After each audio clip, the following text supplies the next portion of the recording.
Ladies and gentlemen, we're back with another episode. What it do? Everybody on the Twitch side, YouTube side is your boy Dom. Yes, sir. What's going on, everybody? It's Coquito. We are the Hot Take Podcast, back with another episode. Exciting episode we have for you guys today. Hey man, we had a lot go down yesterday. One of the moments, we'll talk about it later, but let's go ahead and hop into this podcast. You ready? Yes, sir. All right, let's get it. Yo, it's your boy Dom. Yo, it's your boy Coquito, and you are watching the Hot Take Podcast.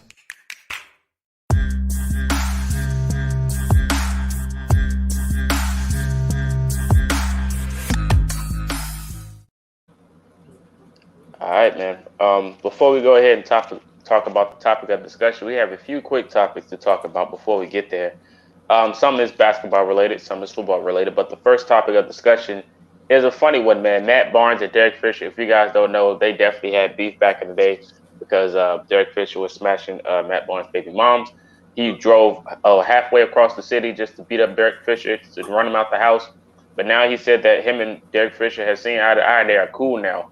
Coquito, I have to ask you this question. If you found out your former teammate is smashing your baby moms while your kids is in the house, will you ever become friends with him ever again?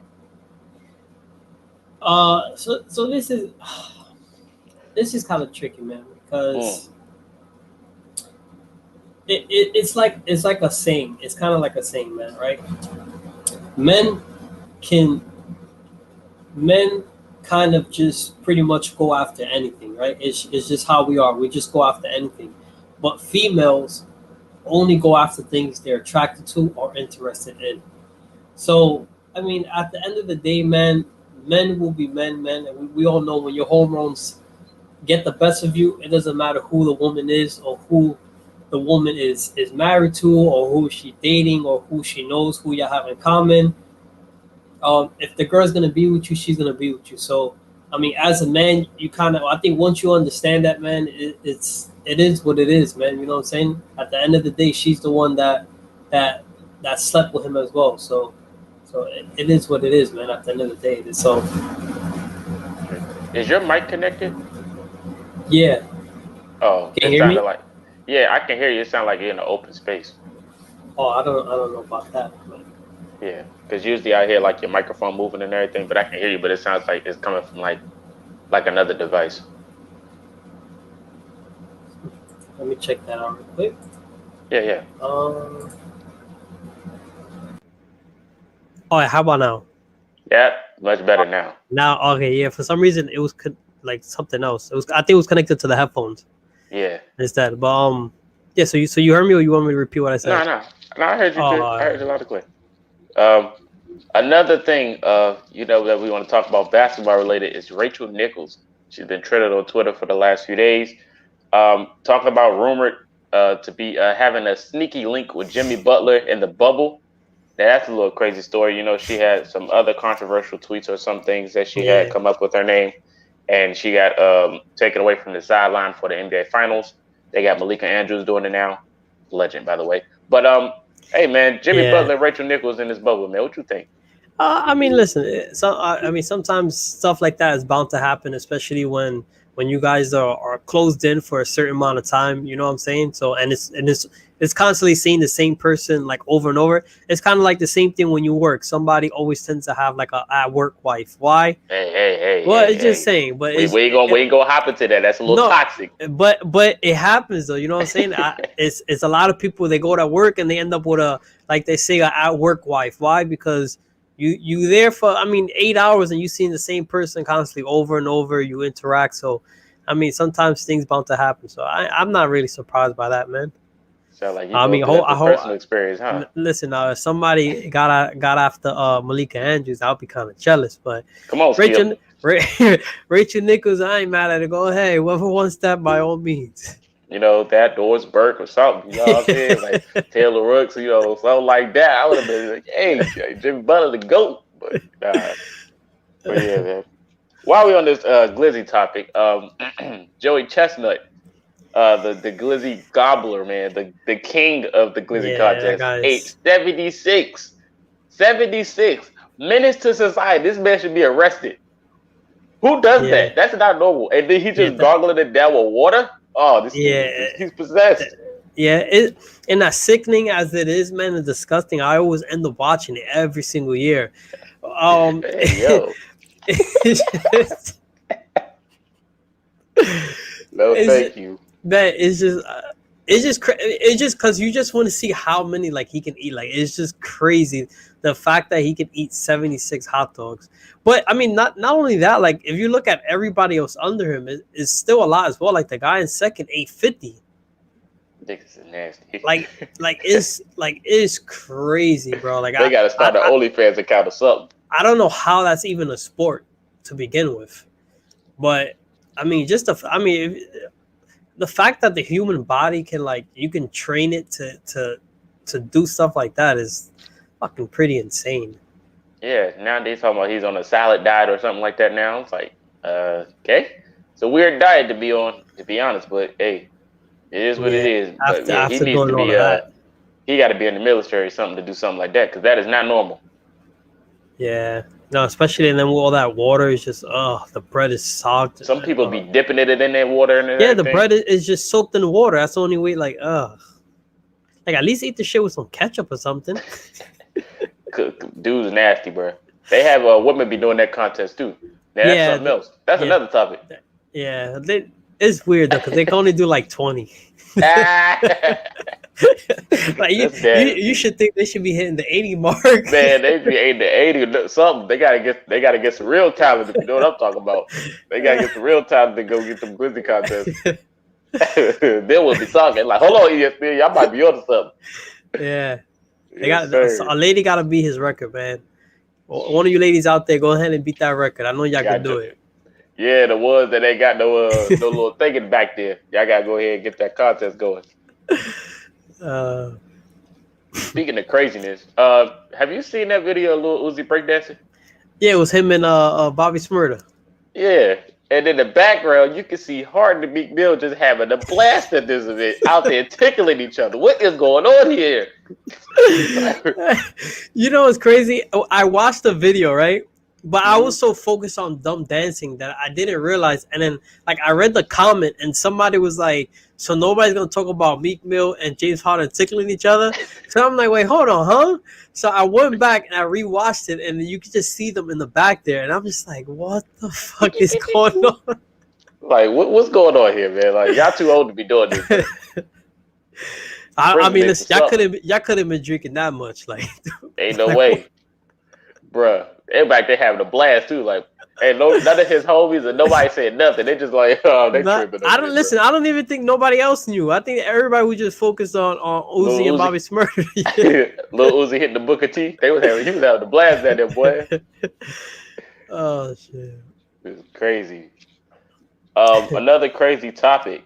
N'Keal Harry, the young guy from the Patriots, wide receiver we talked about a few times, his agent requested a trade from New England. Now, this is an interesting take because most people thought this would be his breakout year, how good he could potentially be. But now his agent don't even want him there. He wants to be out of there. Kind of crazy. What you think? I mean, that's crazy. Listen, I mean, I believe one of my hot takes was that he was going to have a breakout year. I had him being at least in one of the top categories this year. So, I mean, for him to request a trade is pretty crazy because I felt like the Patriots is the best position for him to exceed and have that breakout year. So I mean, I don't know if he goes somewhere else, will he have the same production level or even get the chance to get the ball as much as he would in the Patriots. So I mean, I don't know what's going on with that over there. Yeah, there's a bunch of teams that could use him. He could definitely prosper somewhere else. Oakland, for example, he can go to Oakland. In my opinion, I think he can get the ball a lot over there. Even though they got a young core wide receivers, but they don't have another guy like N'Keal Harry. I think N'Keal Harry is like untapped potential. He can even go to Detroit. He can get a lot of reps over there with in Detroit. I think that'd be a good pick. Even Green Bay, Green Bay could use another wide receiver, even though they got a talented core already. But yeah, for sure, he can go to Houston if he wanted to get some reps. But it's all on the Patriots for real. Because Harry's not really a star, I don't think he chooses where he wants to be. So I think that's more of the organization's point of when it comes to this trade. Yeah, whatever they can get out of him. Because I don't think you're really going to get that much, but Yeah, you ain't gonna get much from him. Another person that's talking about trades is Derek Carr. Derek Carr, quarterback for the Las Vegas Raiders. Sorry, I almost said Oakland. Las Vegas Raiders is recruiting his friend Devontae Adams. You talk about buying him a car and all this jazz because he knows he can win way more games and potentially make the Super Bowl with this guy added to the roster. How you think his recruitment going? I definitely think Adams will be a great fit over there. Carr, I think Carr's a really good quarterback. I don't think he's terrible. I mean, just the coaching, that's the only it's the only question mark on that team. Other than that, I mean, they pretty much have balanced talent all around that football team. So adding Adams will only make them better. So yeah, 100%. But I don't think that trade's gonna happen. Nah, some people don't even think Carr will be there next year, even though you're talking about he's for lifers with the Raiders. But nobody even thinks he's going to be there a year after because most people are talking about getting rid of him and all this other jazz. But let's go ahead and hop into the topic of discussion today. The Phoenix Suns did what we thought they would do, and that's beat the Milwaukee Bucks at Gatewood. They put on a show last night. The big three for the Suns stepped up as we expected. The Bucks are just not good enough. And I said that Chris Middleton is going to take a 30-point game. And what happened? He only had 29. So it wasn't enough for the Bucks to get the job done. Let me get your whole thoughts on this game one right here. Yeah, I mean, listen, I think the game went exactly pretty much how like we spoke about it in the beginning. Like you said, you think Chris Paul was going to take over. Him and Booker was pretty much doing that for the first entire half. Chris Paul did good of feeding Aiden whenever he had the mismatch. And pretty much they did a good job of keeping Bridges on Middleton. I mean, he scored 29, but it took him 26 shots to just score 29 points. So they're definitely not going to win like that. And, I mean, they did a good job of containing Giannis as well. So, I mean, listen, if you're going to keep driving to the rack, you're going to get fouled. You're going to have to make your free throws. Simple as that. So I think they did a good job. Just containing the threes as well. They didn't let Brook Lopez go too crazy. And, I mean, listen, they completely showed out. And they keep showing that this Suns team is for real. And that run in the playoffs is not a fluke. Not a fluke it's at all. Not a fluke, man. I think this is probably the most balanced team out of every team that was in the playoffs. Yeah, man. It really is. You got a point there. You talked about last episode how Brook Lopez can be the X factor. And Brook Lopez, he had him a game at the beginning, but it just came down to the end and he couldn't get the job done. I talked about the Suns' depth all the time. And the fact that, they're crazy, they can have like at least 10 players go off. And they're not even using three players. Sark went with an injury, but, Jay Crowder, he didn't have a very good game in the first game. Mikal Bridges, he could have had a better game. Cameron Payne could have went off. But they have a sniper in E'Twaun Moore that doesn't even see the court. No. Imagine plugging him into that rotation. Like, he led the league in three-pointers made and the field goal percentages from the three.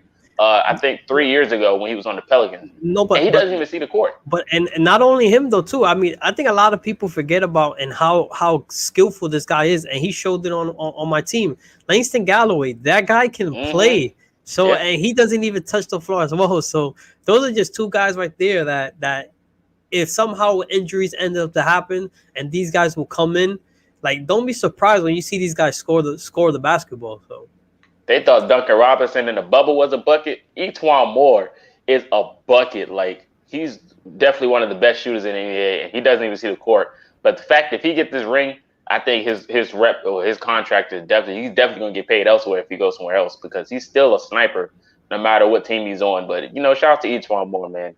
He's definitely a great shooter. But yeah, man, Chris Paul came out and got the job done. Ayton, he could have had more points, but he was exploded.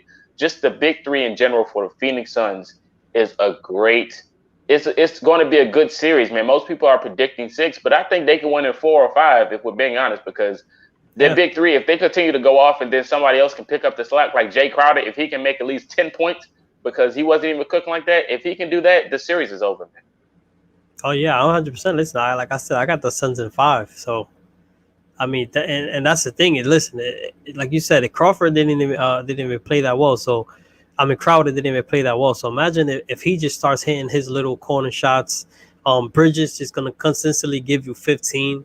So, I mean, listen, it's just down the board. These guys are gonna give you buckets. So I don't see how can you possibly beat this team. Yeah, I don't know how you see that either. But now it's time to go ahead and hop into your hot takes. You ready? Yes, sir. All right, ladies and gentlemen, let's go ahead and change this up. Boom. This is now the Coquito hot takes.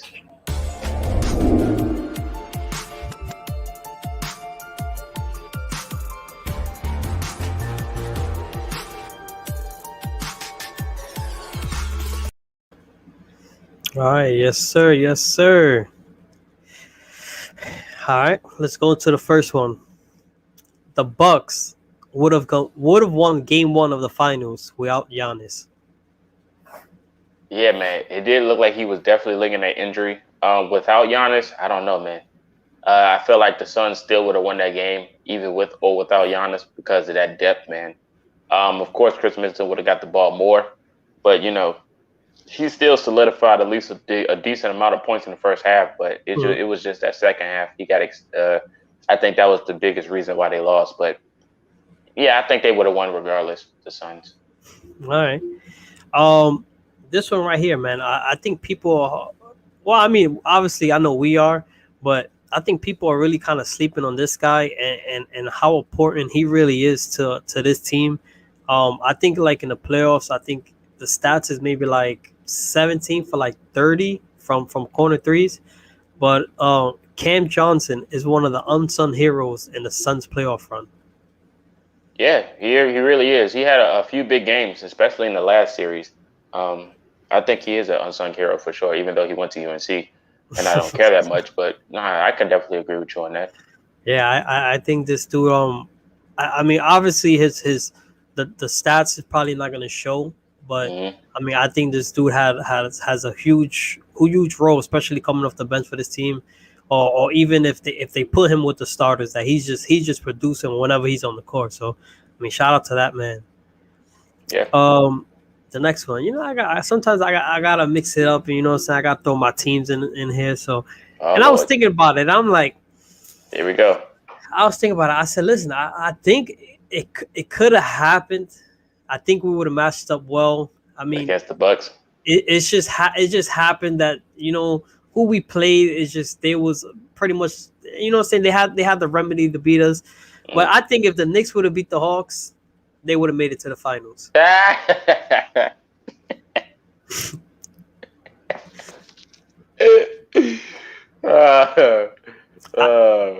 Listen, I truly believe so. It's always that one team that just has, what I'm saying, that has that remedy to beat you, and I think it was the Hawks. Next topic.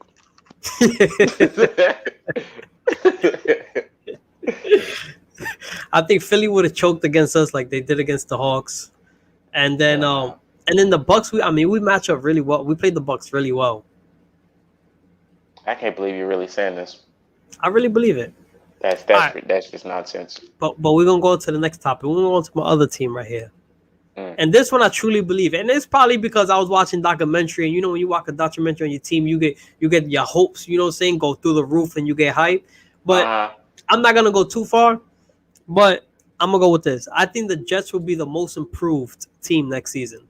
Oh wow, that is a hot take for sure. If you really think that with that division, y'all gotta win at least 7 to 8 games.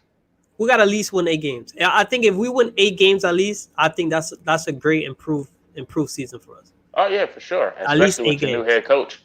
I mean, y'all got a new head coach in Salah and everything, so I would love to see how y'all gonna do that. I mean, y'all got a defensive-minded coach, so that's a good thing.